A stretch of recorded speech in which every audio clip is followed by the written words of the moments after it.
doesn't need much interpretation, does it? Protesters want you out of office. How do you respond to that? Everybody is entitled to their opinion. I have a job to do. We are a country of rules. We are a constitutional democracy and citizens, because we all enjoy the freedom of speech, freedom of thought.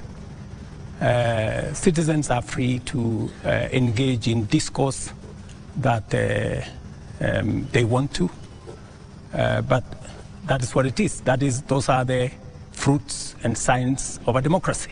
But this is no ordinary discourse, Mr. President.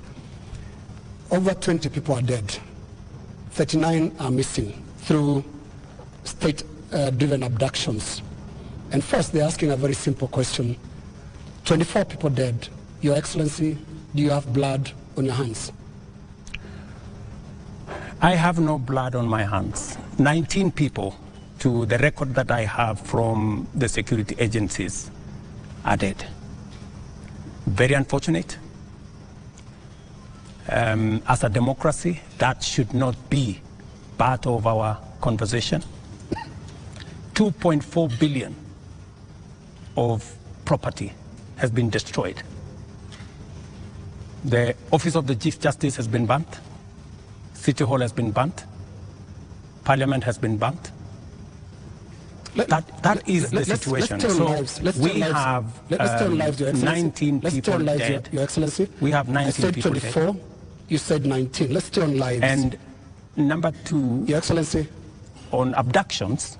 Your Excellency, let's stay on lives. There are people who are burying their children, whether they're 19 or 24, and they're watching now, and they want to see how you feel about the deaths. Give us your feeling. And these are real human beings. Don't you feel a sense of responsibility for what is going on in the country? Let me tell you the following. Any life that is lost is something that must bother anybody, beginning with myself. And it is the reason why I have told you that when I came into office, I said three things. Number one, I said there will be no extrajudicial killing in Kenya. That's number one. And I have made sure that there is no extrajudicial killing in Kenya. That's number one. Number two, when I came into office, I said I want an independent police service. And I did sign the necessary instruments so that the police does not need permission, does not need authority, and does not report to the office of the president. The police operational, financial independence, I have made sure that the police don't have to ask me, don't ask anybody. They operate independently. And number four, it is true that children go into situations that they became victims of the demonstrations. What started to all of us, and I have spoken about it, I have said, the young people who have stepped forward to engage in the political discourse of their country in a peaceful manner, tribeless, are a welcome development in Kenya. That I said. But let me also say the following.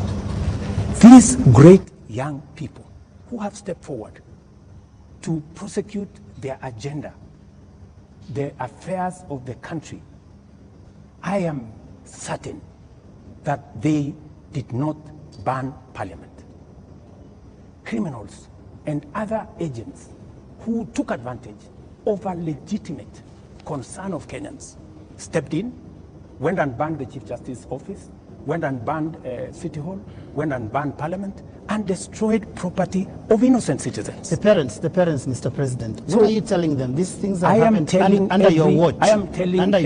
I am telling every parent, I have kids like they do, and I care when there are issues in town where criminals can take advantage of situations and create a situation where the police have to use rubber bullets, the police have to use live bullets in some cases, because that is what an independent police service has to do. And I am sure the police have a record and have an explanation for every incident that they were engaged in. Here is the incident, Mr. President. Just a moment. Here is the incident, Mr. President. This boy, 12-year-old, took 8 bullets into the body of a 12-year-old boy. What would you tell the mother of that boy? That boy is alive, right? No, it's not. Kennedy Onyango died. He's dead. So he's the one who died? Yes. So you're not talking about the person who was shot with rubber bullets? No. No. Yeah? Shot with bullets 8 times. Let me tell you. Yeah. In Ngong, this is the situation in Ngong, right? In Ngong, there was an incident where the police were overpowered by criminals. They took firearm from the police. They used that firearm against people. And one policeman had to shoot this fellow who had hijacked a gun from a policeman so that not to endanger the lives of more citizens. It is among the 3 people. One of the criminals is among the 3 people who was shot by the police after they overpowered the police and took the bullet and took the gun from the police and used it against innocent citizens. I cannot confirm to you that this is not the man that shot the child, but investigations are going on and we will get to the bottom of it. Mr. President, I am telling the mother of this young person that I, as president, will make sure that finally I will give her an explanation of what really happened and make sure that we bring this to a situation where, like her, like myself who have children, she too can be, her child can be accounted for. Mr. President, the Kenya National Commission on Human Rights is the one that has accounted for 24 bodies lying in morgues. And those bodies, the records show that these people either died in hospital and while undergoing treatment for gunshot wounds, or they ended up in the morgue in the last 2 weeks with gunshot wounds. 24. These 24, Mr. President, are you saying that the security agencies have told you that these 24 were criminals, that these 24 were armed, they were posing a danger to the police officers, and that is what necessitated the police to use live bullets on them? Because the circumstances for the police officer to use a live bullet is clear, even in their own code of operations. It is when the life of that police officer is in danger, or when somebody else's life is clearly in danger, and the person who is endangering that person is armed. Were the 24 armed? Did they pose a danger, a direct threat to the police? 2 things. The same Kenya Human Rights Commission, Kenya National Commission. Kenya National Commission, The government agency. Yeah, the government agency. Yes. Told the nation that there was a massacre in Githurai and 20 people were killed in Githurai. Were 20 people killed in Githurai? Really? The Kenya National Commission on Human Rights does not have records of 20 people killed. No, but that's their statement. It is a statement that is public, you know. So the same Kenya Human Rights, Kenya Commission, Human Rights, National Human Rights Commission, told the country a blatant fake news falsehood that there was a massacre. This 24 is also. Let me. You ask me a question. Allow me to answer. Yes. That's what they told the country. So an organization that can tell the country without verifying that there was a massacre in Githurai. In fact, BBC, on that account, went to investigate in Githurai. And of course, you know, you have read, BBC has said there was no massacre in Githurai. Mr. President, there was one person who was shot by the police. Let me answer. Yeah. So, an organization that is as reckless as to say there was a massacre when there was none, now is telling us there are 24, the police are saying 19. We will find out where the numbers are. Okay. But that is the credibility of the organization that you're telling. Mr. President, that may well be. Let me also... My question, Mr. President, just so was that Eric can follow up. The people who died, yeah, that's where I'm coming. were they a danger to the police? That's where I'm coming. Are they the criminals that you're talking about? Let me tell you two things. There will be an investigation on how these 19 Kenyans died. There will be a clarity, an explanation for each and every one of them. I have told you one situation where somebody accosted the police, took over the firearm, started to shoot at people, endangering the lives of many other Kenyans. He was shot by the police. There is a situation in Parliament. How did the invaders in Parliament? They invaded Parliament and went straight for the armory at the Mausoleum. They went straight at the armory at the Sergeant at Arms office. Those are the investigations that we will get into, and a proper explanation will be given to the country. Are weapons lost? What I am saying... Are the weapons at the armories and the Mausoleum and inside Parliament? That is why there will be an investigation of how these armories were attacked, and how did these people know that there was an armory in Parliament? Mr. President, you may not believe the Kenya National Commission on Human Rights, but surely you would believe your own deputy, who has said there's been a return to extrajudicial killings and abductions, contrary to what you and him promised the people of Kenya. Let me tell you, I am the president, and I speak for the government of Kenya, right? And so this is what I'm telling you. I made 3 commitments that I will make sure the police is independent. And I did that on my first day in office. Number 2, I said there will be no extrajudicial killing in Kenya. I have kept my promise. Number 3, I have told you that if there is any arrest by the police, that does not amount to an abduction. In my very honest opinion. Let's pause for a moment, Mr. President, and I just want us to go to that video over there, which will play on air. And let's pause and watch it together, Your Excellency. Let's watch this video. Tell them to the people of Kenya, there are enough intelligent people in Kenya to differentiate what is good from what is better and what is best. Ni jambo mbaya sana kama tutatumia askari polisi. Wako na maoni tofauti ya kisiasa.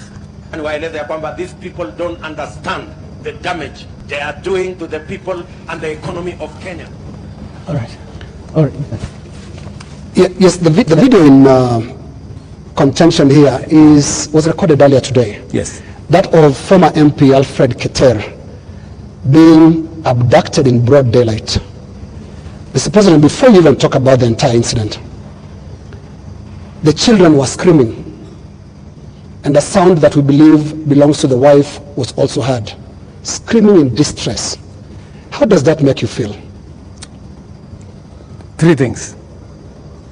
I have told you, I made a deliberate decision to make sure that the police operate independently.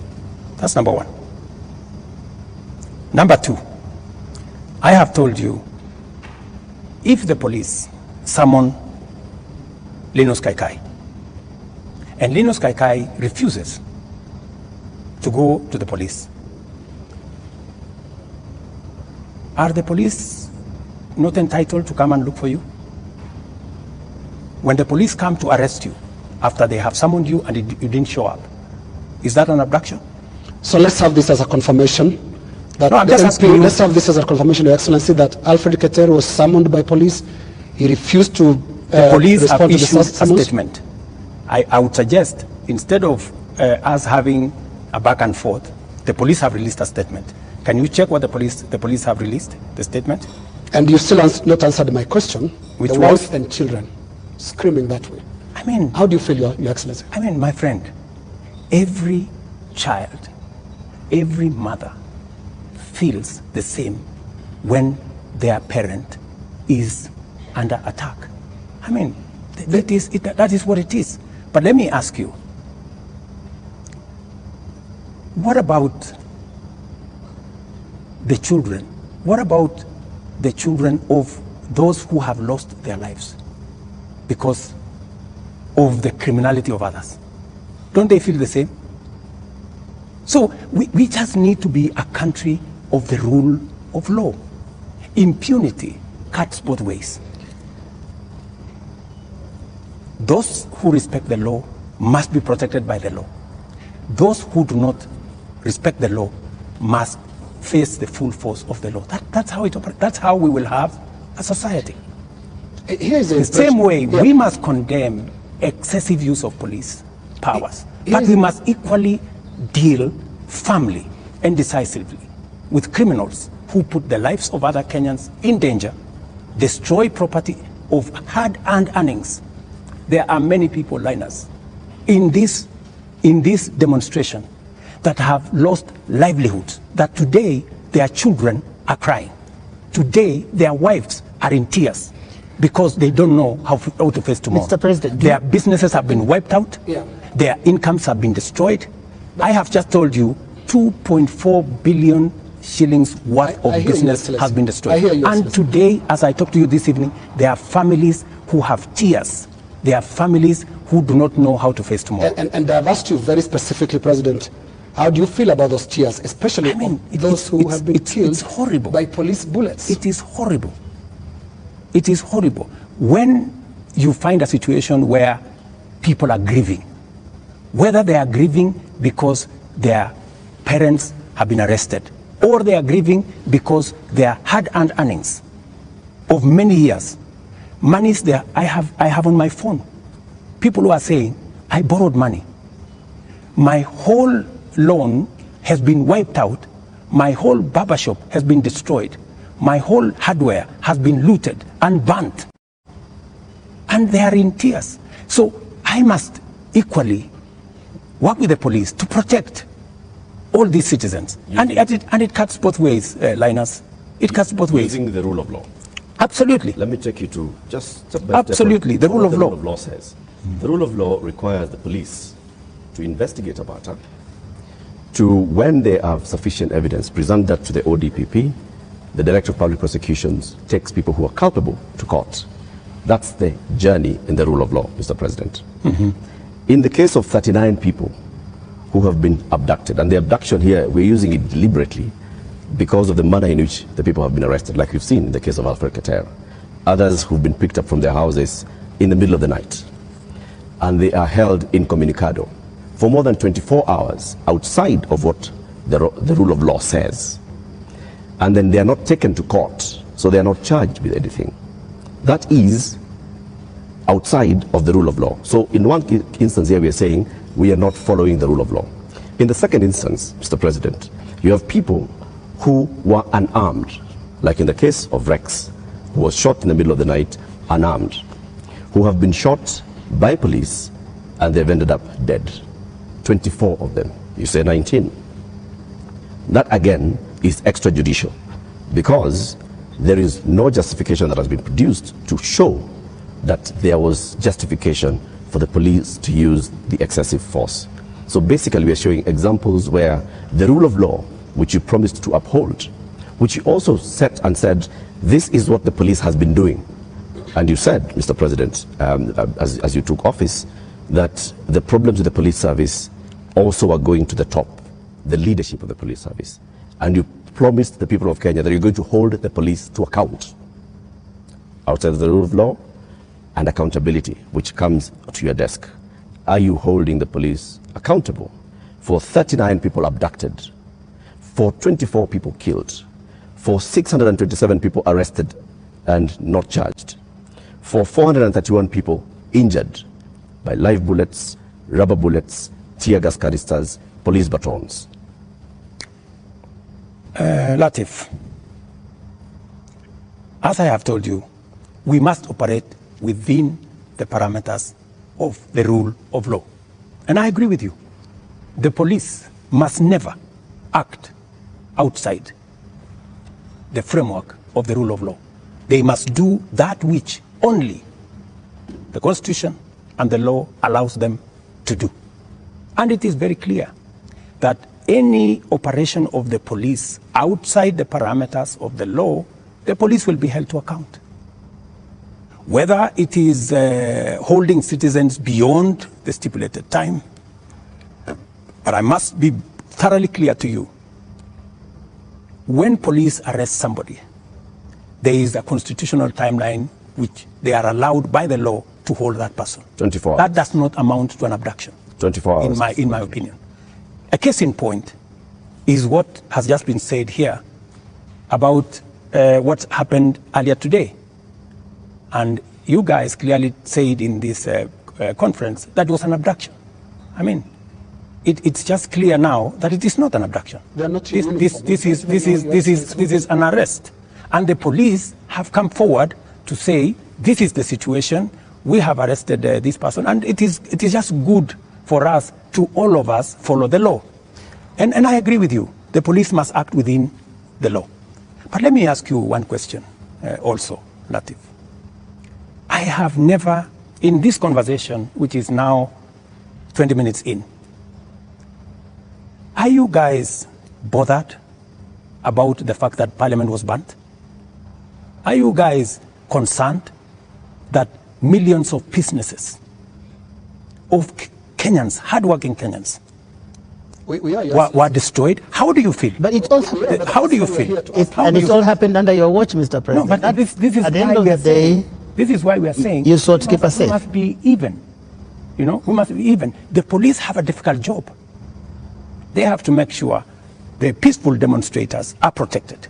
But they also must make sure that the criminals, and when you say criminals, you know, when I said the other day criminals, many people took offense that I was calling the demonstrators criminals. That's not. Families of the dead, that is not. That's a lot of offense. Family of Rex. Rex was killed in a week when the protesters were very peaceful. The first week of these protests were peaceful. We saw protesters carrying placards and water bottles. Rex was killed on his way out of work. Let me. How do you feel? I mean, let me tell you. When they hear you say criminals. I mean, are you telling me Rex is the one who burned Parliament? But Rex died without breaking anything. No, I'm just telling you. He died. There are criminals who infiltrated and caused mayhem. And in fact, some of the criminals are actually harmed. They actually harmed the peaceful protesters. Many of the peaceful protesters, they lost phones. They were attacked. In fact, some of the peaceful protesters were attacked by criminals, including a clear example of the one I have explained to you, that they overpowered the police, took the gun from the police, and started shooting innocent people. So we must deal with this situation globally. Mr. President, I feel for Rex and the mother. This should not happen to any child in Kenya, especially when they are engaged in a peaceful demonstration. Mr. President, the concern I've heard from the young people, because I've been speaking to a lot of them, and they say they haven't heard you in the two statements. Actually, there are more now because you have spoken in other settings apart from the two addresses you gave. They haven't heard you address them. They haven't heard you talk to these parents. They haven't heard you acknowledge that there were people who were shot by police in circumstances that did not warrant that. Are you saying you haven't seen anything that bothers you about how police responded to these protests? I am very, and I have, and in my first statement, I clearly said that innocent lives were lost. In my second statement, I said the same. There were innocent lives lost. But also equally, as a person who is responsible, I must think about those who are suffering because they were innocent. But I must also be concerned about those who are suffering because criminals caused them immense harm. And that is the balance that I need to be able to lead a country. I must protect everybody. I must protect the protesters, and I must be concerned about their lives.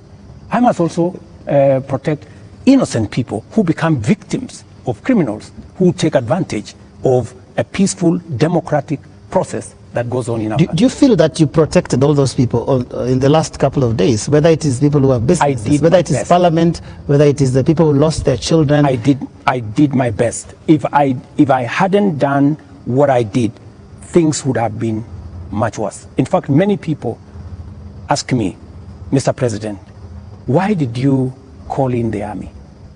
I mean, what choice did I have?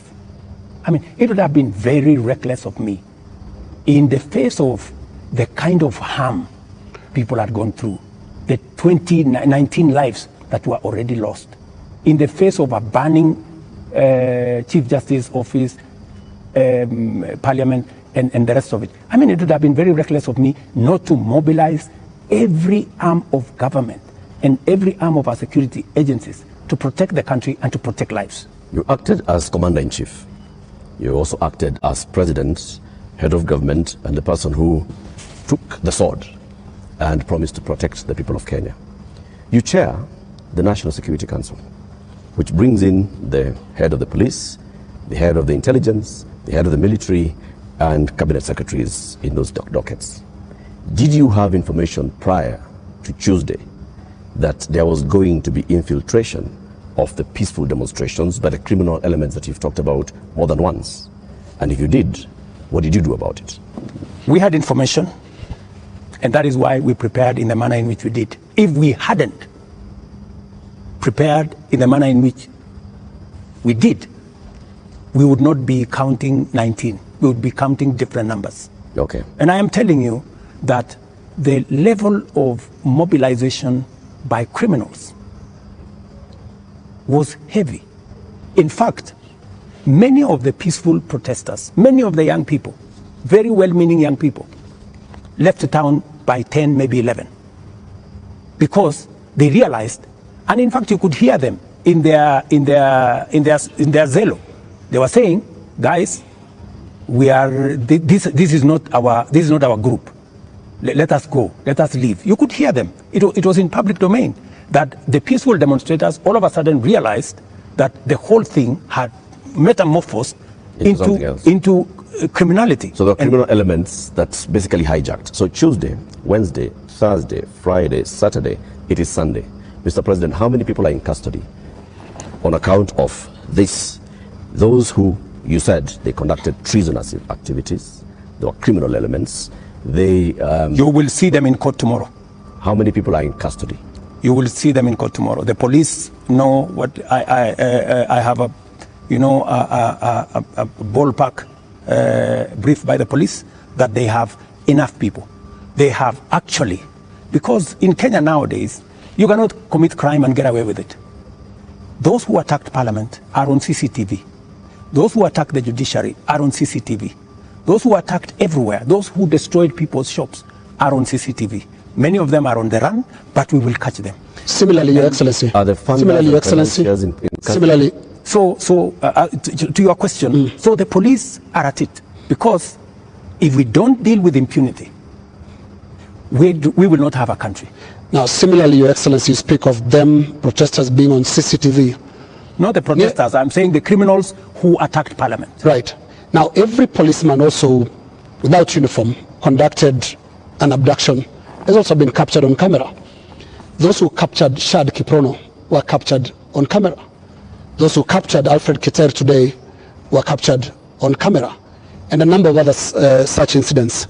Similarly, so that, because I can hear you balancing. Yes, that's correct. Yes, are we going to see action against the killer cops, or were they doing what you are saying you had to do to prevent this from being bad?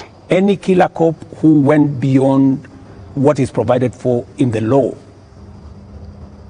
action will be taken against them.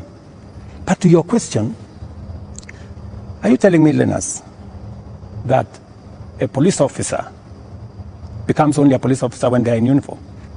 No. Police officers can identify themselves even when they are in civilian.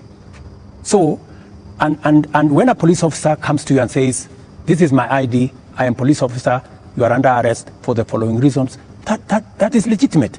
You cannot tell me that because they were in civilian, then what they did was wrong. And you know that's not what they do. And that's not what they did to Alfred Keter or Shad Kiprono. Were you there? We have the CCTV footage. It's there. I would suggest, Linus, that we be fair to the police as well. And I have given you my word. Any police officer who does anything beyond the provisions of the law know the consequences. Just as any citizen who also participates in actions that are outside the law, they also know the consequences. And it is our responsibility to make sure that security agencies act in accordance with the law. As citizens, we act in accordance with the law so that we can have a law-abiding, rules-based, rule of law-based country. As things stand now, Mr. President, are you satisfied with how the police handled this whole matter? I think the police have done the best they could. If there are any excesses, we have mechanisms to make sure that those excesses are dealt with. Let's wrap it this way, Your Excellency, on that topic. You have absolutely no regrets about the abductions and no regrets about the killings? Those are your words. Those are not mine. They're also your deputy's words.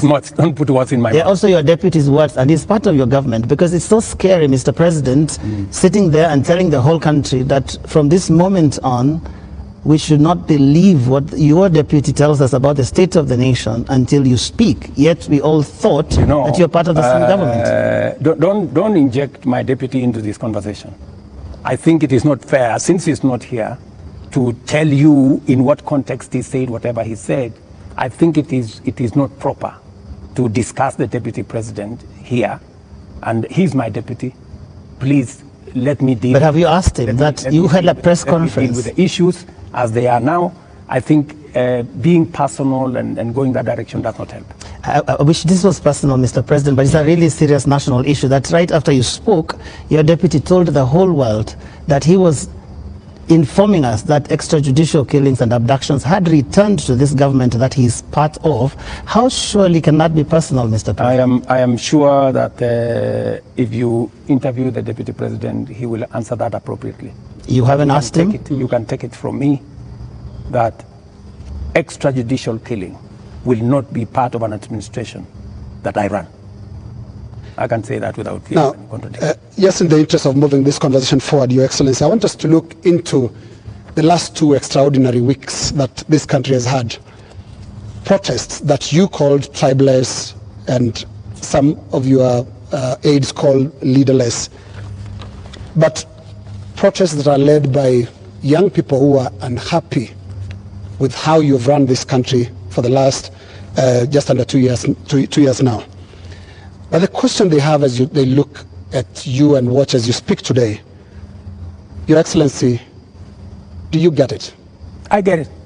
Let me tell you, my good friend Linus. What we are facing today is not a product of 2 years. What we are facing today is a product of many years. We've had a problem, a youth bulge, a demographic challenge as a nation, which we have ignored for very long. For the first time, I have decided that I am going to be deliberate, I am going to be intentional on tackling the challenge of young people and unemployment in Kenya. First time, there is an administration that thinks about the young people. Let me give you 3 examples. Maybe 4. Let's keep it within the 2 weeks, please. No, it's okay. It's the 2 weeks. Yes. But don't look at the 2 weeks in isolation. The young people we have in the street did not happen in the last 2 weeks. They were not born when I became president. They were not jobless when I became. They did not become jobless when I became president. But I want us to... These are young people who, over the years, we have close to 4.5 million young people who are out of school, out of college, with degrees, certificates, diplomas, without jobs. And that is why I have done 4 things. Number 1, when I pushed the housing program, it was not about the houses, it was about the jobs. Today, as I talk to you, Linus, we have 160,000 young people working in different parts of Kenya under our housing program. In Mukuru here in Nairobi, and I challenge you, Linus, to go there tomorrow, there are close to 4,000 young people working who are jobless. Number 2, I have a whole program on digital jobs. I was in Ruiru with the MP for... just allow me. Allow me to interrupt you. No, allow me. There are risks on both ends of this interview. No, you told me I want Your Excellency the young people to talk about the last 2 weeks. The young people are saying, you don't get it. You don't understand what they're talking about. Now, what is the trigger here? They're saying there was this conversation about the finance bill that your government, until the other day, could not listen to anybody. It's not about the housing project. It's about listening. They are saying yours is not a listening presidency, and yours is not a listening government. How best can I listen to the young people of Kenya if I am not addressing their issues? And that is why I want to tell you, Linus, these young people, what is their biggest issue? They have talents. They have gone to school. They have no jobs. That is the problem. And I am addressing those issues. Housing is one of them. Digital jobs is another. I was in Ruiru with Simon Kingara, the MP for Ruiru, launching an ICT hub that will is actually hiring already 5,000 young people. Our whole plan, including what was in the finance bill, was to increase CDF by 10 billion shillings to roll out ICT hubs in every ward in the Republic of Kenya, so that we can hire young people, train them, put them on digital jobs. I have a third program on export of labor. Mr. President, I have a fourth program on manufacturing, to be able to create more opportunities for the young people of our country. And we want to inform you, they're no longer just talking about things that can be done to them as a demographic. They are looking at the big picture. Finance bill brought them out. And when did they come in? They came in after all public participation forums were not listened to. Kenya Association of Manufacturers spoke to the parliamentary committee, same thing, and said this is a bad bill. Association of Insurance spoke to the parliamentary team, this is a bad bill. We had a big conversation on national television, this is a bad bill. You did not listen. You had a meeting here with your UDA MPs, and at some point told them to pass it as it is. And until the last week, that was the first Tuesday when the protests were there, when now you offered to some amendments. They're saying you're just not listening, and it's not about them, it's about the big picture issues, and we'll come to them, including the question of corruption, which is not really a youth thing. Indeed, Mr. And just to add on to that, you Mr. President, have been more Mr. President, I just want to come in your analysis. I just want to add on to that, Mr. Because I want to add on because let me just finish it. It's the same question. The same question. Mr. President, if you went into all the X spaces where the youth are speaking, if you looked at the demonstrations and what they were saying, the placards they are carrying, none of them has talked about we don't have jobs. None of them have talked about the housing jobs are not enough for us. None of them have talked anything about what you have mentioned. So it's not that they are not seeing about the jobs. It is beyond that, Mr. President. And respectfully, I want to put it to you that you're not hearing what they're saying. In fact, we only had after the protests, after all those things you described, that's the time that you came and said, let me tell you the following. The rejection of the finance bill, and this goes to what Linus has said, that we didn't hear anything. Let me tell you, the process of a finance bill, in fact, many people believe in Kenya that the finance bill is an invention of William Ruto. It is not an invention of William Ruto. The finance bill is an instrument that has been with us ever since independence. Only that we have made it much more transparent. Only that we have brought out more to the public. And that is why there is greater interrogation of what government is doing, especially after the new constitution that made public participation not a sterile provision of the constitution, but public participation to be an integral part of lawmaking, an integral part of managing the country. Let me tell you, when we took the bill, when we formulated the bill, it had 346 billion of new revenue. When MPs went out to the public said, we don't think this is good. We don't think this is good. It was reduced by 140 something billion shillings. It remained just 200 billion. Doesn't that amount to listening? No, it doesn't. That the public said, reduce this by... No, it doesn't, Mr. President. And that's why I said reject it. Just wait. No, we are talking about listening. Yeah. Just relax. We're talking about listening, okay? So the public said, reduce this by 146. We sat down, we cut down the areas, we reduced it to 200. What went into the space was the people who wanted to mislead the public, to say, oh, you see, in fact, everything you have been told is still there. This was not removed. These people are not listening. These people are not listening. And let me tell you, my good friend Latif, we have dropped the finance bill. Yeah? What does that mean? It means we have gone back almost 2 years. It means that this year we are going to borrow 1 trillion shillings to be able to run our government. That's what it means. I have been working very hard to pull Kenya out of a debt trap.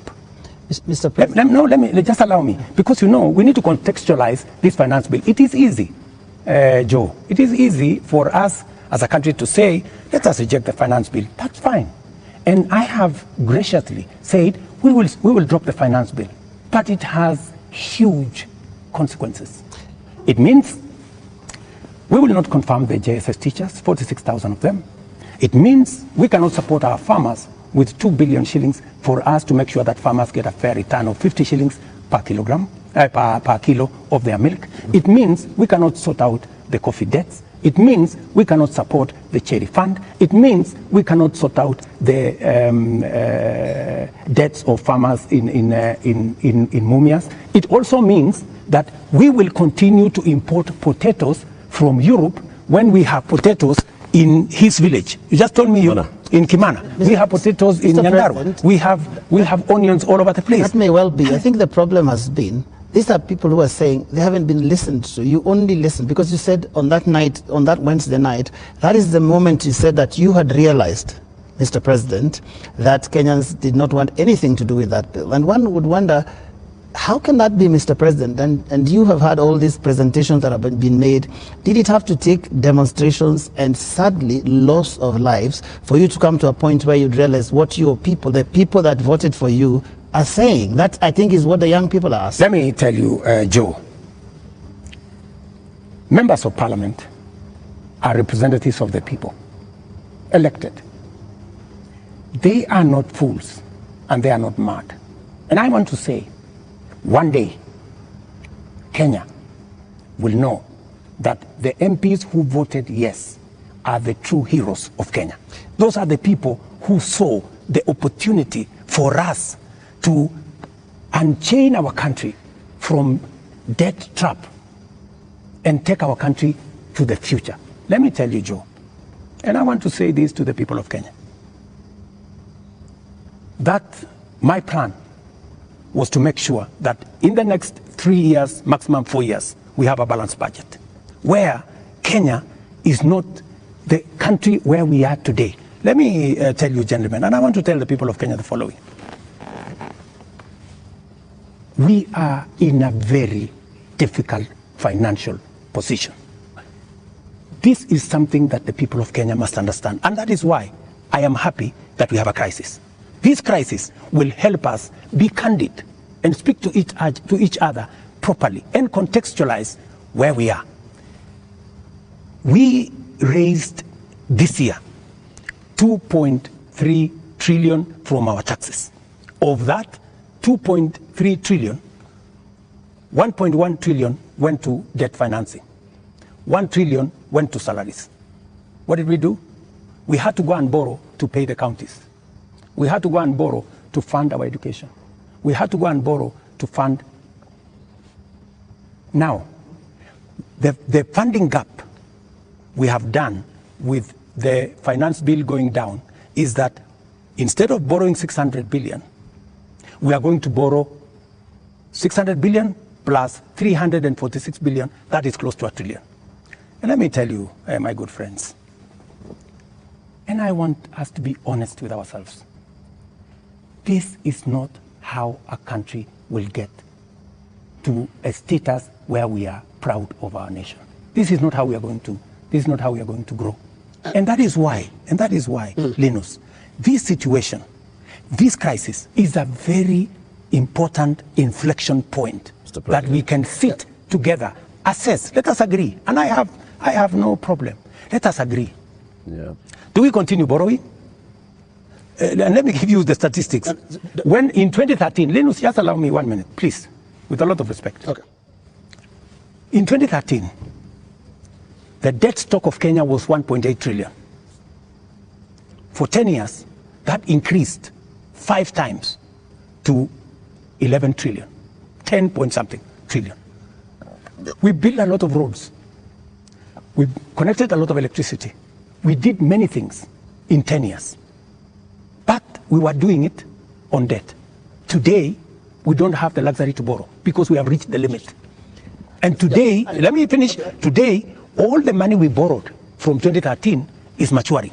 That is why the biggest challenge that we have as a nation is that we are spending 1.1 trillion every year of taxes we collect from ordinary Kenyans to pay debt, and not the whole debt. That's interest alone. Yeah. Interest principal comes to 1.8 trillion this year. So, my good friends, and yet you want to tell me, William Ruto, don't collect domestic taxes. Go borrow more money. No, Mr. President. That's not what they're saying, President. What is the alternative? Yeah, and I just wanted to come to one. No, what is the alternative? Just help me there. Yeah. Because there are only 2 things you can do. Either you raise money from taxes, or you borrow. Period. There is no magic here. There are Kenyans, Your Excellency, right now, who do not listen to all that. Yes. They are not interested in that. That's okay, but that's the reality. But if you are not, if you do not want to listen to reality. Your Excellency, hang on, Your Excellency, because I need you to address a very important issue here, and that is one of a trust deficit. There are Kenyans who watch you, Your Excellency, and I don't know whether you are aware that they don't trust what you say. They don't believe what you say. Are you aware, Your Excellency, for example, that a lot of Kenyans increasingly don't associate the truth with you? That is your assessment, because you have never associated the truth with me from the beginning.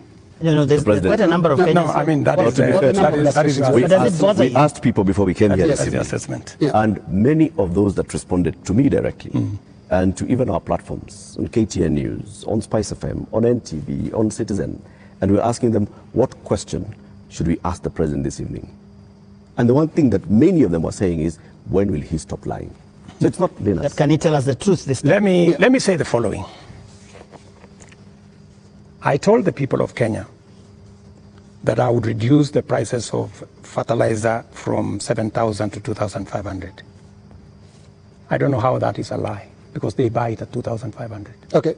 I told the people of Kenya we're going to have a housing program. A housing program is underway in Kenya.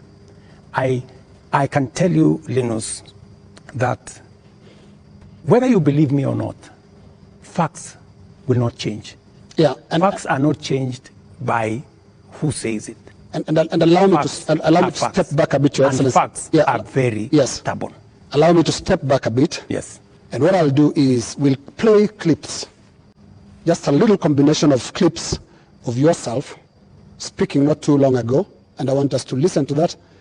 I'll stand out of the way because you said it's me that doesn't associate the truth with you, and I would like you to respond to yourself, to the clips that we are going to play. But you see, Linus, let's watch that, Your Excellency. I think, Linus, you don't bring clips that are in a biased way. You know, you select maybe something that has not happened. Yeah. Can you be fair and select clips across the board, what I said and has been done, and what I said and maybe has not been done? So let's watch that. Maybe we can watch that. Waeleza ya kwamba these people don't understand the damage they are doing to the people and the economy of Kenya. Kwa hii taxes wanaongeza usiku na mchana. Na mimi nataka niwaulize watu wa hapa Manga, tafadhali, mkiona tumesimama hapa mbele yenu, tunawaambia kwamba tutengeneze hiyo serikali inakuja ambayo inaelewa lugha ya mwananchi wa kawaida. If you have good ideas, why do you need the police? Why do you need blackmail? Why do you need intimidation? If you have better ideas, sell them to the people of Kenya. There are enough intelligent people in Kenya to differentiate what is good from what is better and what is best. Ni jambo mbaya sana kama tutatumia askari polisi kuumiza wananchi wasio na hatia eti kwa sababu wako na maoni tofauti ya kisiasa. Niwaeleze ya kwamba I agree with that. It is not fair to use the police to harass citizens who have a contrary opinion. And that is perfect. That's what they're accusing you of. I still believe that. That's what they're accusing you of. But you don't tell me that... What is the problem with Alfred Keter? Yeah. Alfred Keter, no, it's not a contrary opinion. I mean, the police have said why they arrested him. It is not because of me. I didn't give any instructions. I didn't even know what was going on. Let me tell you, Linus, I am a very clear-minded person on what I say. When it is the police, I have said, many of the people who opposed me, many of the people who were very scared about what I would do when I become president, even the people who did worse things against me, I have never gone after them because I don't believe in settling political scores using the power of state or using the police. Let me also say the following. When I talked about the taxes that I was on the campaign trail, yes. I was addressing in the campaign trail, it was very obvious that when at that time we were in subsidies, that did not make sense.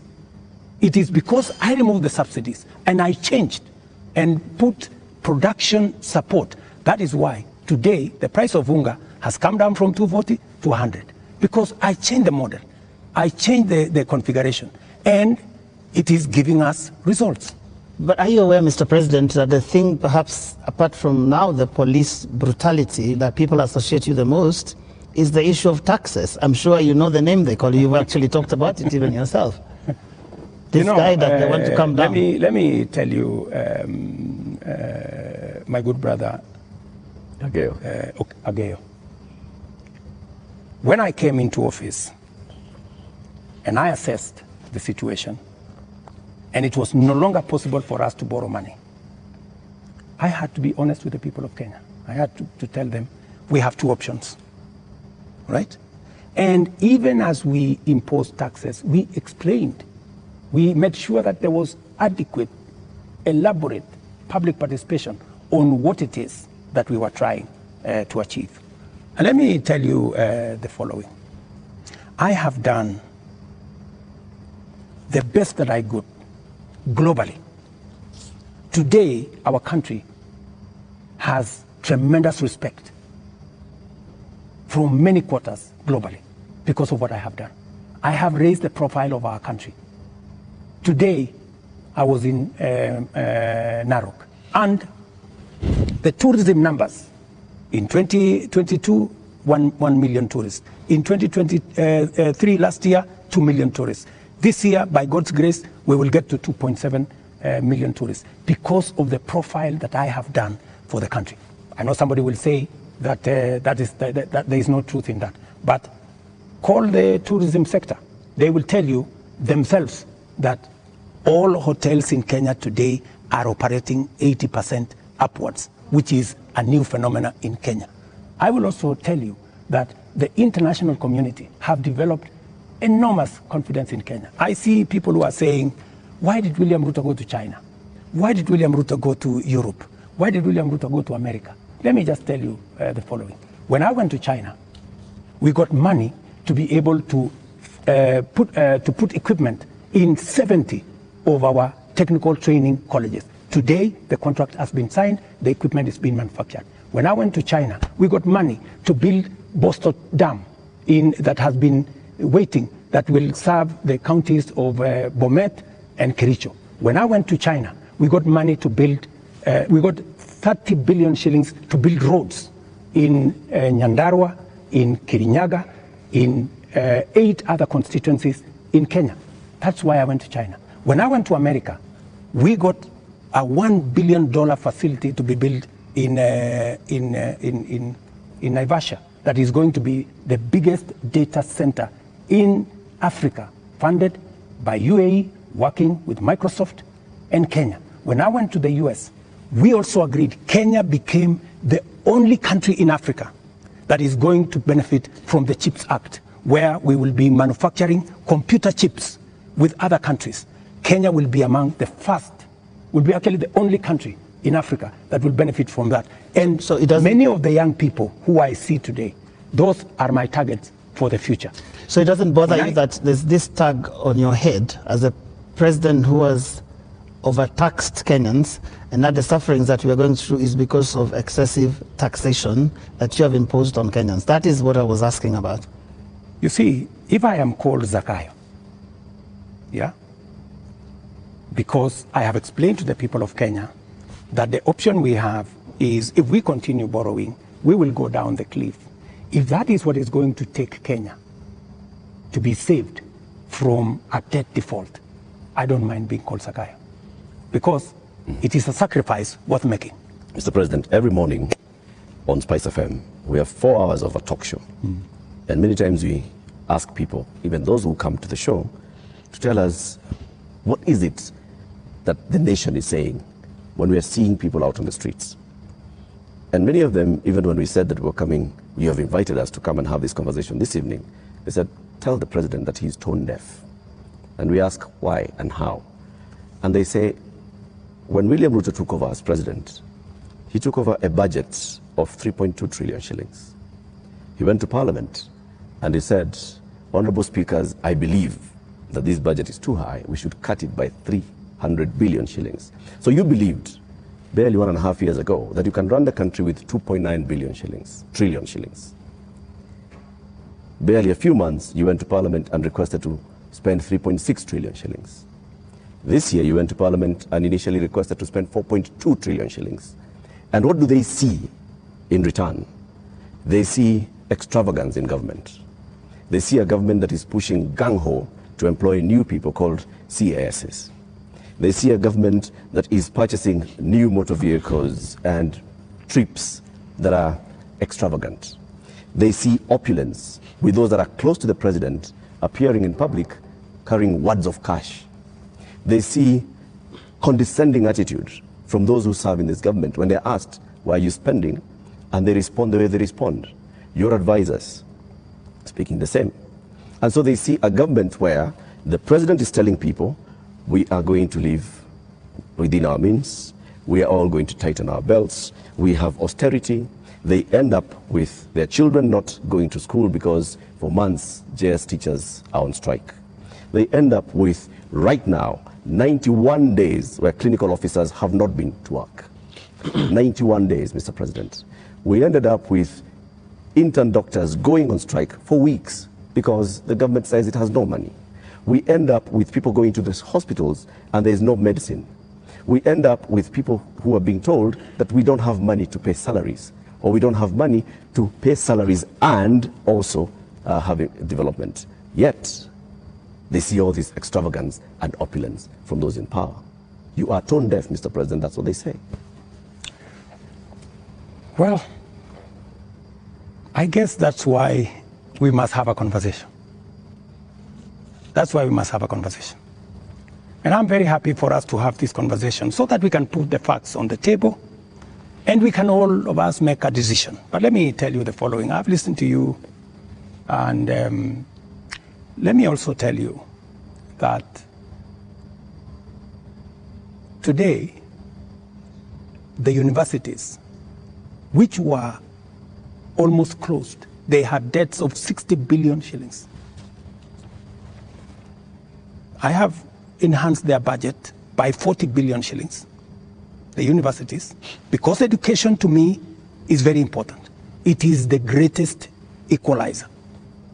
Today, the universities can confirm to you, and I was sitting here with the vice chancellors, that I made the right decision because we are funding the universities better. Let me also tell you, I took the decision to hire additional teachers, 56,000. It has never happened in the history of Kenya. Why? Because education is the greatest equalizer. Many parents in rural Kenya take their children to schools that have no teacher. And we are disadvantaging them. The children of the poor get the worst form of education. They have no chance. I decided, because I said it is bottom up, I decided that I'm going to put more money in making sure the child of every Kenyan has an opportunity to be their best by giving them the correct education. I decided that I'm going to put money in farming. The first year, I put 10 billion shillings in fertilizer subsidy, a program that had been scrapped for 5 years. The difference is obvious. Today, by God's grace, we have a harvest. The prices of food commodities has come down. Day before yesterday, Latif, there was a release of where we are with inflation. Inflation in Kenya is now 4.6%. When I came into office, it was 9%. Inflation coming from food products. It was reported not by me, by the institutions that are charged, 4.6%. We have, where I have invested money, I can account for it. Right. And it is making a difference in the lives Their of concern many. is on extravagance in government. I will come to opulence in government. on opulence and extravagance. Every trip I have made, I have not made any trip outside Kenya to go and do things that are of no benefit to this nation. I can account for every trip that I have made outside our nation, whether it is on projects or programs or investments or even the profiling of this country to put it in good standing for us to attract investment. In fact, the Nairobi Stock Exchange, which was almost closed, was rated the best in the world. Not said by William Ruto, but it was in the public domain by Bloomberg. If you don't believe me, believe Bloomberg. Mr. President, So I have done what I could for the country. But let me finish opulence. Questions. Let me go to the opulence. And let me be very clear that the display of insensitivity is a statement that has come to me, and is a sentiment that has come to me, and you will see something very different going into the future, whether it is coming from my staff, whether it is coming from this office.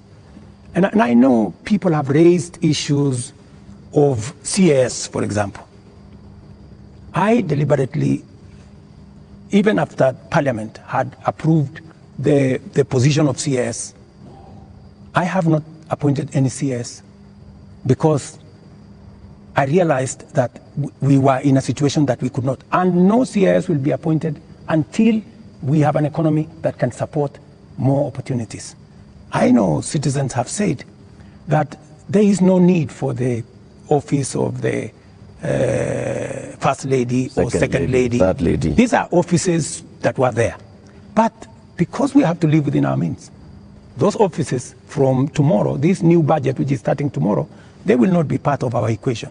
Because in the face of what has happened, we have to trim down every other area. And in fact, not just those, many other spaces are going to be trimmed down to reflect the new reality, especially after the finance bill was taken down by myself. When I said we take this down, we are going to cut our clothes. We are going to cut our coat, the size of our clothes. We're going to reduce money going to counties. We're going to reduce money going to the judiciary. When I came into office, the judiciary was getting 18 billion. Today, they are getting 25 billion. But it was because I believed in the rule of law. I believed that we needed to do something about making sure that our judiciary has resources, because Kenyans were telling me directly, justice delayed is justice denied. Will you I cut have the size hired of your government? the highest number of judges under my administration, because I believe that Kenyans must deserve justice. Will you reduce the number of ministers, ministries, or state departments, or advisors? That is an area we are going to target and cut down, because it is the reality we have to face. Mr. President, when things like this happen elsewhere, this is a whole finance bill that's been taken down. Correct. You have people who have been advising you on financial matters. You have people who have been advising you on political matters, listening to the people. You have advisors who have talked down at Kenyans, who have called them spoiled kids, KFC, Java, and whatnot. And you have people who have been around you talking into your ear with regard to some of these things. And many people have ventured to actually say that this amounted to a vote of no confidence is there going to be some kind of shake-up that actually acknowledges that this is not where we should have been, and therefore, I am sorry, Kenyans, and this is what I'm doing about it? Because short of that, how are we to know that we will not find more of the same? Watch this space. There are those who have said, now that clearly there are many people who have lost confidence in Parliament, there are those who have lost confidence in you, that maybe the way to regain the legitimacy is to go to an election. There is no provision. You know, we are a country of the rule of law. Yeah? We must, whatever it is that we do, we must keep it within the parameters of the rule of law. And we cannot take what has happened over the last 2 weeks or thereabout and say we are going to abrogate our constitution. I think we will be going towards anarchy. And I don't think that is where we want to take our country. There is a demand on me as president, and I have said, because of where we are, because of what has happened, there is going to be a thorough cut down on many things, whether we are talking about allowances, maybe even we should have a conversation around salary. We had a meeting here with MPs, and even them, they are persuaded maybe it is time to ban Harambes so that we remove avenues of people participating in largesse demonstration of, opulence. And I want to tell you that I am going to take action. I am going to work on this. I know what we should do, but I am also not going to be reckless and take the country into a crisis. I will make sure that I act responsibly and listening to what the people of Kenya are saying. I don't know if this will preempt you, Your Excellency, but one of the most serious concerns that have been coming out, including in the Gen Z demonstrations, is the question of corruption. And right through this interview, you've not mentioned the word. And even as you go into that, I want to give you two illustrations. Kenyans dealt with or encountered the problem of fake fertilizers, and you never took action against your cabinet secretary for agriculture. Before that, we had the scandal around the importation of edible oil, which, Your Excellency, we don't know where the edible oil is to date. I don't think it ever found itself to the market. Again, there is a cabinet secretary in that ministry. And also, what got into the market was condemned sugar. And when we look at all the information around these three cases, these are people close to you. They're cabinet secretaries. And so, you are unable to take action against them. So, why should you be trusted now to act? Because there are those who read and say you are really a hostage of those who campaigned for you to become president. They get away with anything. Three things, Linus. We hadn't reached the question of corruption. So don't unfairly accuse me that I have not spoken to it. I am ready to speak about it. So that's number one. Number two, I fired the CEO of KEBS when the sugar thing came up. Number two, on fake fertilizer, the minister, Mithika Linturi, was taken through a process in Parliament. The CEO of National Cereals Board, the General Manager of National Cereals Board, and other 7 members of staff are in court as I talk to you. The people who signed the contract, they are in court. You spare big fish and roast the small fish. No, let me just finish. Yeah. Because I need, Linus, I am a fair person, and I am a believer in the rule of law. Even though I may not like you, but I must respect that there is a due process. the moment, you know, we will have a minister who is charged in court, meaning there is evidence that they have participated in crime. Believe you me, I will take the action that is necessary. But if somebody is taken through a process and that process comes out without an indictment, I mean, surely we must give somebody the benefit of doubt until it is proven. And the fact that the CEO, general manager, and all the people that were there who actually evidence was found have been arraigned in court. Isn't that a step in the right direction? What a political responsibility. What a political responsibility. Let me finish. And then number 3, the other one you asked me was edible oil. The people who are involved in edible oil, I fired them, and they are in court. We have a new management in Kenya National Trading Corporation. In fact, we've just hired a new management for the Kenya National Trading Corporation. So those are actions that I have taken. And for your information, void of what Joe is calling political responsibility. Yeah. But you see, gentlemen,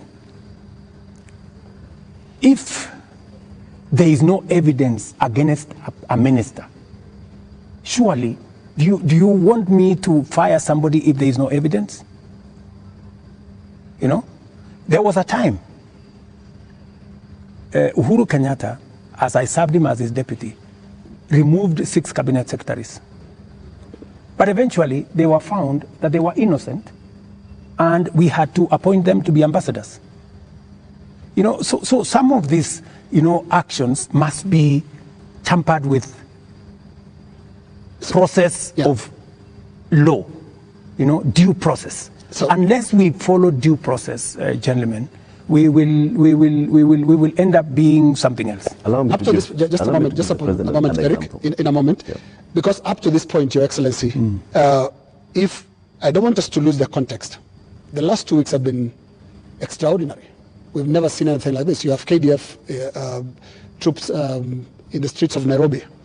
Up to this point, Your Excellency, and including on the question that I've just asked you of accountability within your government, do you think you are addressing the grievances that have made thousands of Kenyans across the country in places that were unimaginable to get out to the streets to say Ruto must go? Do you think up to this point they feel you've addressed their grievances? I am not in their space, so I am doing what I believe I should be doing. I have taken the responsibility to withdraw the finance bill with all the attendant consequences. That I have done. I know what it means, and I know where it takes the country, and it is not a simple decision for me to make. And for your information, the finance bill was going to take Kenya big steps forward. But it's a sacrifice I've had to make because of the political reality that we are in. But it will mean counties will have to take maybe 30 billion shillings off their budget. It means we have to reduce CDF by maybe 10 billion shillings. It means we have to rethink about what to do with JSS teachers. It means we have to put on the freezer. We wanted to hire another 20,000 teachers because there are kids who do not have have teachers. It means we have to work on our UHC program. We thought we would upgrade, for example, Linda Mama. You know, we thought we would upgrade Linda Mama. Something, Your Excellency. But it means we have to hold that, and it means many things. Just tell them what else they want to hear. You are speaking outward. But looking at the grievances, they're also asking questions inward from you, Your Excellency. And what I can hear from these grievances that have been expressed quite loudly, you said you're not in their spaces. We sometimes get into the spaces to listen to what they're saying. And all they're saying is, you cannot be, for the next 3 years, the president that you've been for the last 2. So what is that you're going to change about? That's why, Linus, that's why, Linus, That's why we are here. Of course, it's not going to be business as usual with the kind of reality we are faced with now. It has to be different. Do you regret anything at all? What you should have done better? What your people would have done better? Well, maybe there are things we should have done better. We should have communicated better. I think the biggest problem we have, even with the finance bill, because the finance bill has great things for Kenya. The finance bill says we shouldn't be importing potatoes from Europe. The finance bill says we shouldn't be importing onions or eggs from Europe. The finance bill says we should be growing our own industries. We should be manufacturing diapers in Kenya. We have 10 companies doing that. We should be manufacturing all those things in Kenya. We should be expanding our manufacturing capacity. That is what finance bill was talking to. But I am sure we will recover that when we have explained. Yeah. The biggest challenge that I regret is that we didn't communicate better. Maybe we failed in explaining to Kenyans what the finance bill was all about. Because I promise you, if I am given a chance to explain to the people of Kenya what was in the finance bill and what the finance bill would have done for this country, every Kenyan would have agreed with me. But my regret is that we didn't explain. You were here, Mr. President. They said you would have explained. We didn't explain ourselves better. Maybe my communication team failed. Maybe I'm sure my communication team failed. Our communication architecture did not deliver, did not get the message out to the people of Kenya. Yeah. In fact, if you look at what people were saying, they were saying, for example, there is a matter of land on the finance bill. There was no matter of land in the finance bill, not even a single line. And it is on that basis that people rejected the finance bill and many other things that were not in the finance bill. Now, communication is about words, Mr. President. Let's go to the deeds, because when you see what Gen Zs are doing, for the first time in the history of this country, we've had protests on the altar of the Holy Family Basilica, because the young people of this country are telling you the political culture, which you've been part of having politicians speak in church, converting the platforms into, converting the pulpit into campaign platforms, must end. So I'm not hearing you addressing and looking more inward into this whole picture that the Gen Z is painting. They're not just talking about some of those things that you're raising. On that, Linus, I have even had an occasion to speak to church leaders here. On that, on matters of politics on the pulpit, I am 100% aligned. We shouldn't be using pulpits in churches or in any other places of worship to prosecute politics. It is not right. And I agree, we need to change that culture. We need to change the culture of Harambee. Harambee started as a noble exercise. It supported many people to go to school.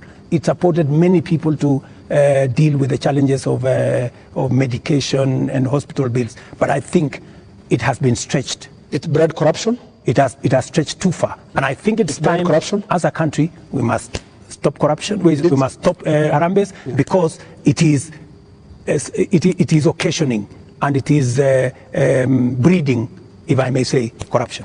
Yeah, because when your aide of a much lower pay grade donates 20 million shillings to a church fundraiser, there is something fundamentally wrong. And that is why this conversation is necessary, so that we can stop it. Conversation, Mr. President. On Wednesday, you said you are hearing that there's what the Gen Zs are saying, and you're going to initiate a conversation.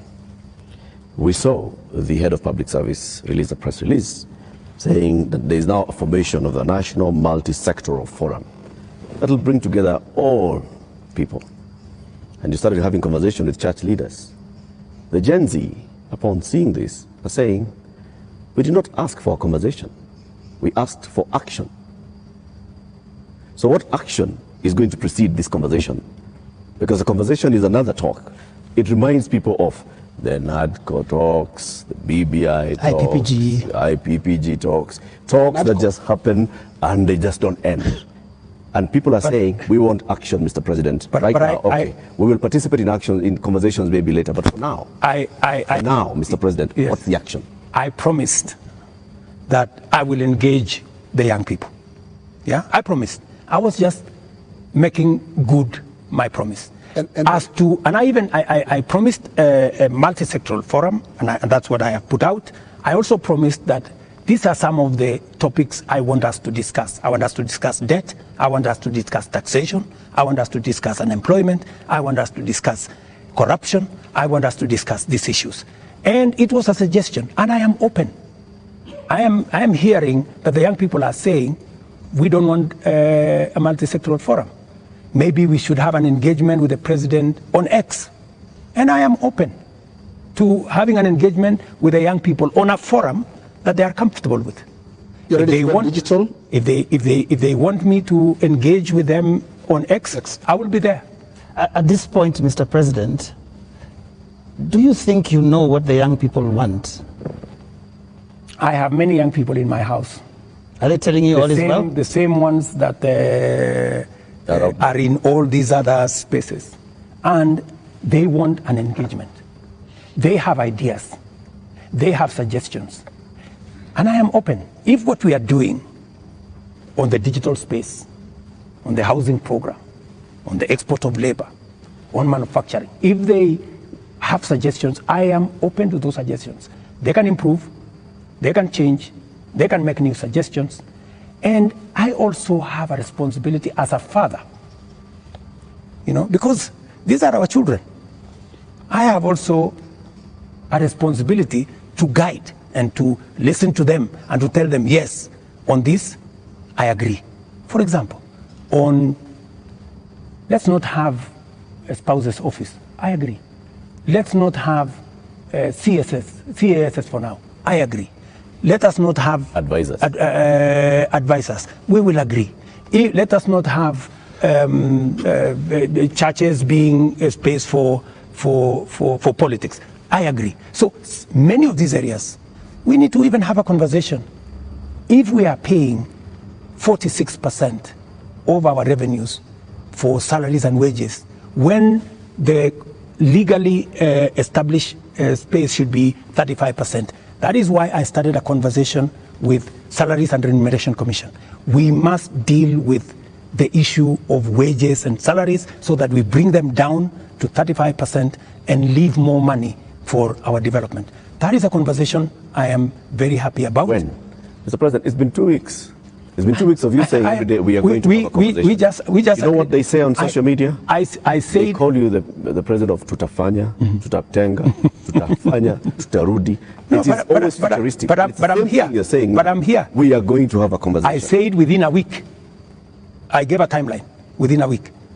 Yeah. So within a week we will have agreed on where are we meeting. Are we meeting at the X space? I am ready for that X space. Are we agreeing on this multi-sectoral? I'm waiting to see the suggestions that Kenyans have. I don't want to prescribe any suggestion, but when I give out a suggestion, I expect feedback. I expect people to say, maybe this is okay, maybe this is not okay, and then we agree on a way to move. Mr. President, any of them analyzing what you have actually said tonight on the issue of your advisors, your cabinet, what you're going to do, what Kenyans like to call heads that are going to roll as a result of this national shame, because that is what many people have called it. You have said, watch this space. And here there are all these other things that young people are asking you about. What is that concrete thing that you're telling them tonight that I have heard you? These are the things I've heard you say since all these things started, and this is what I have done. Because you seem to have withdrawn or declined to sign this finance bill rather grudgingly, but not in good faith, having understood what people were saying. You're regretting this thing. You're saying, you guys mutaona, mmekataa lakini mutaona. That is what we're hearing. Let me tell you that I will not lie to the country that putting down the finance bill is going to be easy. I'll not be a leader. I have to be brutally honest. And those consequences, it will start with me. To cut down the budget in my office, to remove what we call austerity, to implement an austerity program that will cut down on unnecessary stuff, unnecessary offices, or offices that we can take down. I am ready to even engage the young people and for them to, because they want an engagement. I too want an engagement for us to agree. So what do we do with the debt? What do we do with the following? What do we do with the following? They will tell me, do this, fire so-and-so, fire so-and-so, do this. And I will tell them what is possible and what I think we could do it differently. Or are you telling me that I should just listen and implement without making a contribution to the conversation? I thought we are having a conversation. I'm just telling you what they are saying. I'm not saying anything else. I'm just telling you what I'm hearing, because yes, you did say you are not in their spaces, but I am in their spaces. And in 2 weeks, Your Excellency, by now you'd have known what you should do. And I mean, there are basics. Which 2 weeks? 2 weeks of the riots and 2 weeks of the protests. It's been 2 weeks. It started the other Monday. So let me ask you, Linus, the protests, I finally decided that because we didn't communicate sufficiently to the people of Kenya the import of the finance bill, and there was so much built around it, including a lot of fake things, you know, that were not in the finance bill. Many things that were not in the finance bill were used to fight the finance bill. And you know, at some point, many people did not even care what was in the finance bill. Do not care. I think, you know, at some point, you know, as leaders, we must stop somewhere and say, we have a country to run. I mean, we cannot be reckless.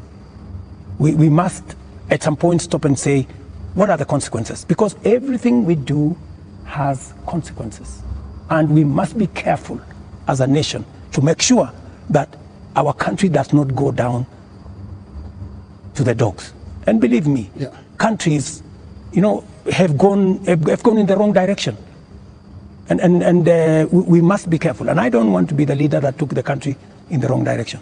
We must be measured, we must be careful, we must listen to the young people, we must listen to other views and be able to make a carefully well thought out plan for the country out of where we are. Yeah, but what if the protesters are actually saying something in totality about your government, not just about the finance bill? It's not about just the finance bill, is it?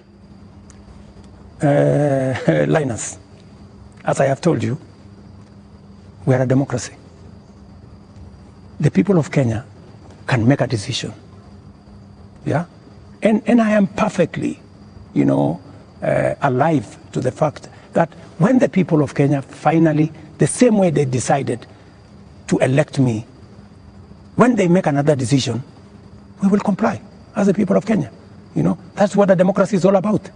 You know, people can vote in a government, people can vote out a government for whatever judgment the people have. So I want to be very clear to the people of Kenya that I will do my best to make sure that I tell the country the truth and I take the country forward. And I am committed to that.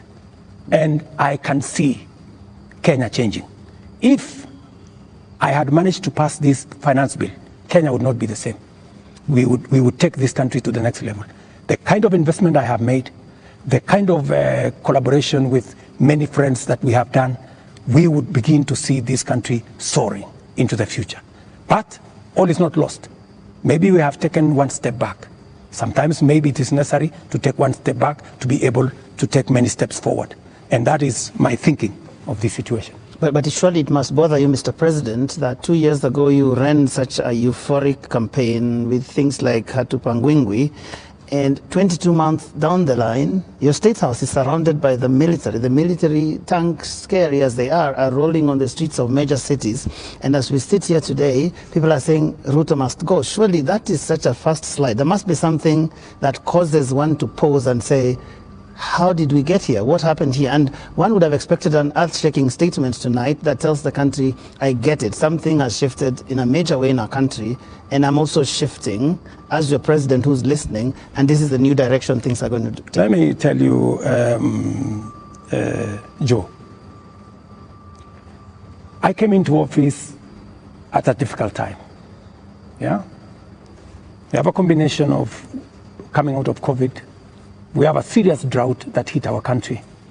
We had interest rates that went up everywhere. We went into a very difficult situation. What did many countries do? Many countries went and defaulted. And I don't want to mention countries because it's not right to mention. But almost 8 countries in Africa went down. Many people expected Kenya to be among the 8. But believe you me, I have carefully managed the economy of Kenya. Kenya is not among the countries that have defaulted. If anything, we have running programs in Kenya. We have a whole housing program that is running. We have a whole digital program that is running. We have made changes in our education. We've hired more teachers. We've made sure that we have a new funding model for our universities. We have supported our farmers. We have reduced the cost of living. We have done many things, even in the context of all the challenges that we have had. I am telling you, I came in and I believe I'm the right person to be in this space when Kenya is in a difficult position, because I believe I am the person who can sort out the challenges that faces Kenya at a point like this. But when the public and the protesters, the Gen Z, some of who actually formed the base of your election campaign, are telling you, we are disappointed, you've not delivered. Hashtag Ruto must go. What do you tell them? Let me tell them the following. Good friends, the young people of our nation, my sons and daughters who supported me to win the election. I hear you. In fact, I saw, I think it was on your headline, a gentleman from my village who was saying, the president has let us down. Many children in this village are not getting jobs locally. That is why they are going abroad. Little did he know, my good friend from my village, that the children, the 500 of his colleagues around our village, are actually part of my plan on export of labor. They have actually, I intentionally supported them to leave the country because we got them jobs outside Kenya. So I am telling the young people of our nation to be patient. Our housing program is rolling. We will be hiring more architects, we will be hiring more engineers, we will be hiring more professionals to support our housing program. In the next 2 years, we will have 300, maybe 1,000 people working in that space. Be patient. We are sorting out the challenges that are facing our digital space. We are rolling out our digital space. Young guys, by the end of next year, God willing, we will have a digital hub in every ward in Kenya, because we have already started that process. Every TVET in Kenya today has an ICT hub with young people monetizing their talent. I want to tell them we are full speed into manufacturing. That is why we're saying we're no longer importing clinker, we're no longer importing steel, we're no longer importing clinker, we are no longer importing furniture. We are going to stop importing eggs, we're going to stop importing onions and all this, because we want to promote our local manufacturing to be able to create jobs for them. We are no longer going to be importing diapers or sanitary pads from other countries. They are going to be manufactured here. Mr. President, I have worked with the industries to make sure that we create opportunities for these young people. We are going to work with them to deal with the challenge of corruption. We're going to work with them to cut down on government largesse. I am going to make sure that we have a lean government that responds to the reality of where we are as a country. That is what I am telling my good young people. The young people. There's another group of young people. Please speak to them directly. Yes. The young doctors who are in university graduating this year, yes, who are going to look for internship in the next year. The young JS teachers who were on strike a couple of weeks ago, who are expecting to be absorbed into full permanent and pensionable contracts this year. The young clinical officers also who are graduating and they expect to go on internship. The other clinical officers who are hired on contract during COVID and other programs that are just contracts, and contracts are coming to an end. I am telling the JSS teachers, I had factored in 18 billion shillings in this year's finance bill to be able to transfer them to permanent and pensionable. Because in my phone, so many of them have asked me, Mr. President, we came in, we had an agreement that we are going to be interns for 2 years, we will move to permanent and pensionable. Although I don't have the finance bill, I want to tell them, give me a bit of time, let me figure this out, how we are going to do it without the finance bill. We had also put 3 billion shillings for the doctors so that we can be able to sort them out, especially the intern doctors and those who we intended to hire to under our UHC program. I had put 10 billion shillings on the UHC program under the finance bill. That is now not in the equation. I have to figure out, let them just give me a little time. I'm going to figure it out again because I know and I feel and I made a commitment to them that we will do this. So even in the absence of the finance bill, and even as we cut down on expenditure on many other areas, it is still my commitment that we will see what to do with them so that the job they are doing in teaching our children, in treating our people, do not go to waste. Mr. President, we're almost winding down this, but have you noticed that those young people, they actually have worked out the things that they believe you can take out and still be able to do the important things? Because you seem to have this elaborate plan, and I'm wondering where their views will fit in, because you seem to have this all worked out, but they probably don't want all those things. That is why they have figured out. That is why, you know, part of what I told you, Joe, is communicating, you know, and I hope this time round I find a medium where I can engage, you know, and I'm ready to go to this X place to engage with them. And I want to tell them, this is my plan, okay? Tell me how I can make this better. Tell me this is not good enough, you know? Change this. Because I have seen some of the demands they have made. They have said that don't hire CASs, and I agree with them. They have said, remove the office of the first lady, the spouse of the second lady and all that, and I have agreed with them. They have said a couple of things that we already are in agreement. They have, of course, said some of the things, abolish the office of women rep. I've seen they have also said we should reduce the salaries of MPs to 200,000 or something. Some of those things are things that are not in my power. Those are the things that we need to do a whole of society, a whole of nation approach, so that if we are bringing down salaries from 1.1 trillion to 700 billion, that is something I am willing and I am ready to start with my own salary, going down to salaries of others, so that we can all live within our means. Your Excellency, we're now going to our final questions. And my final question will